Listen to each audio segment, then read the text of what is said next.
On to race number 7 now, and the preview for this race. The Poplar Handicap over the 1600 metres has decisive action. All his wins have been course and distance. City Legends up to 1600. All his wins have been 1400 metres. Jade Phoenix race wide when on the class drop last time. Light of Wanshi carries an extra £7 for a course and distance win on the 28th of November. Nimble Nimbus steps up in trip. We've got Circuit Spiritanto also stepping up in trip after his first 2 over 1400 since arriving in Hong Kong. Flying Mighty gets the cheek pieces replaced by the blinkers for the first time, and Evie second up goes from the 1400 to the 1600, Nick, but does importantly draw barrier number 1. It does indeed. The pace predicted to be good to slow here, with Jade Phoenix possibly going forward. Strathmore 2 can also get to a prominent position. Nimble Nimbus going up in trip. He might just be a little bit close to the pace, and Leading Fortune, Telecom, Rocket following those, Paul. But quite a few in this race do like to get by. Yeah, they do, don't they? So it's not going to be overly quick, is it? Leading Fortune, he's been a bit unlucky in a few of his starts, so he's going to get a nice enough run. Light of Wanshi will need a bit of luck, I think, from his draw.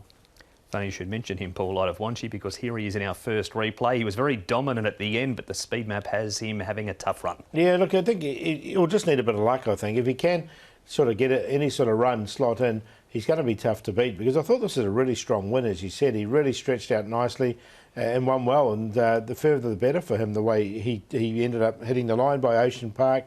A nice win, so he goes in for me. Yeah, beat Darcy Joy this day. He runs on the same card for the first meeting of 2022. But it was a dominant win, as you say. I think he's won with a little bit in hand, actually, under the wire. And, you know, he's probably got a little bit more to come still. And Leading Fortune, Nick, was in the green colours, just fading out a little late in that replay. But he has raced since then and improved to run third. He certainly has, yeah. Good run there. It's decisive action in the race as well. So you'd be hard pushed to say that that this horse that Joe Moreira rides is out of this. He's had plenty of course and distance experience. He is a winner over the course and distance. And last time out, Paul, he went round very well fancied, and I thought he ran on strong. He did, yeah. Look, he doesn't win out of turn, but he's definitely one of the chances in the race. He's just a 3-time winner from his 33 starts. A good run from him behind Ezra, and look, he goes in for me as well. And that is Oscar Glory on the inside. He lines up in a later race as well. Nimble Nimbus is a horse that has been in very consistent form, just can't get that elusive win. He hasn't been too far away. Harry Bentley, though, he wasn't too far away on Wednesday night. 2 wins and a narrow third, and he takes the ride on Saturday aboard Nimble Nimbus. Harry, Nimble Nimbus is a horse you know very well, and he looks to be working up to a win very shortly. Yeah, the horse is in great form. Really pleased with his last couple of runs. He seems to be improving every time, and I'm certainly very happy with his track work. He's jumping out of his skin, and I think he couldn't be coming into this race in better form. And just on that recent trial, he comes through a very strong trial as well.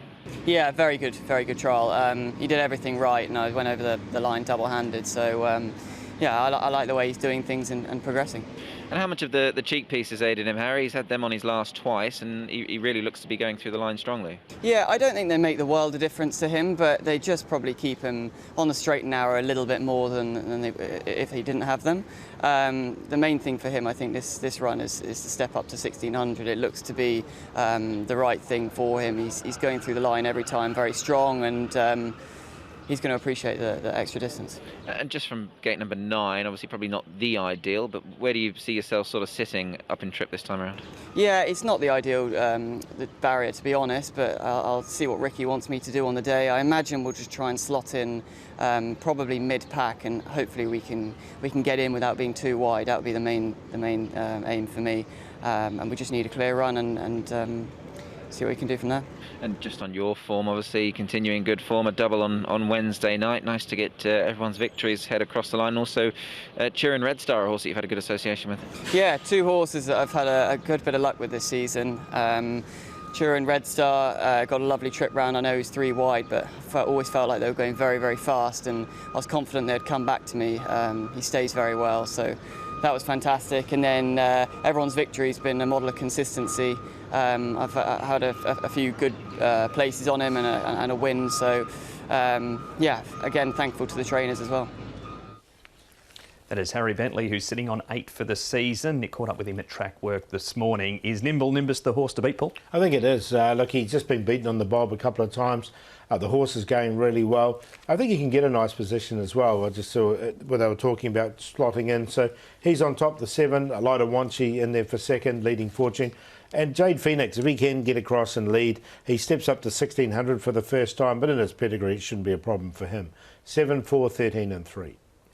Yeah, I've also got Nimble Nimbus on top here. I like the way he's been profiling coming into this race, and I could garner plenty of confidence there from Harry leading into this this race on the weekend. He has trialled very well. So Nimble Nimbus for me over lighter Wanshi, who has got a bit more on his plate this time in. He's got £7 more, but his win last time was good. I've thrown 9 Loyal Ambition in for third place. He's not a bad price, and leading Fortune makes it in my numbers 7, 4, 9, 13. But it is both the Nimble Nimbus and Light of Wanshi Quinilla for Paul and Nick in race number 7.